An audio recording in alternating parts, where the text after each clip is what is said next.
नमस्ते विद्यार्थी मित्रांनो. जसं की मागच्या व्हिडिओमध्ये मी सांगितलं होतं, बी फर्स्ट इयरची आणि डायरेक्ट सेकंड इयरची डेट एक्सटेंड होईल. तसं बी फर्स्ट इयरची डेट जी आहे ही 28 जुलैपर्यंत एक्सटेंड झालेली आहे. ठीक आहे. तर 4 दिवस आपल्याला डेट एक्सटेंड झालेली आहे.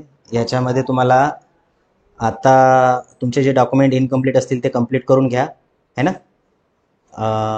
त्यामुळे बघा शेड्यूल दिसते तुम्हाला. 28 तारखेपर्यंत रजिस्ट्रेशन, 29 तारखेला व्हेरिफिकेशनची डेट आहे कन्फर्मेशनची. ती 31 तारखेला तुमची प्रोव्हिजनल मेरिट लिस्ट लागणार आहे. आणि 1 ते 3 तारखेचा जो ड्युरेशन आहे त्याच्यामध्ये ग्रेव्हियन्स पिरियड दिलेला आहे, त्याच्यामध्ये तुमचे डॉक्युमेंट एडिट करू शकता. ठीक आहे. आता तुम्ही म्हणाल की डायरेक्ट सेकंड इयरचं सांगा सर. तर DSEचं शेड्यूल जे आहे या ठिकाणी बघा, इम्पॉर्टंट डेटमध्ये जर आपण गेलो तर या ठिकाणी 25 डेटच दाखवत आहे.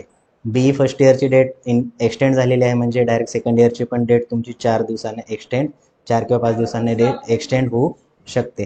ठीक आहे. तर एवढी इन्फॉर्मेशन द्यायची होती तुम्हाला आजच्या व्हिडिओमध्ये. जर तुम्ही आपला व्हॉट्सअपचा ग्रुप जॉईन केला नसेल तर करून घ्या. भेटू आपण नेक्स्ट व्हिडिओमध्ये. थँक्यू.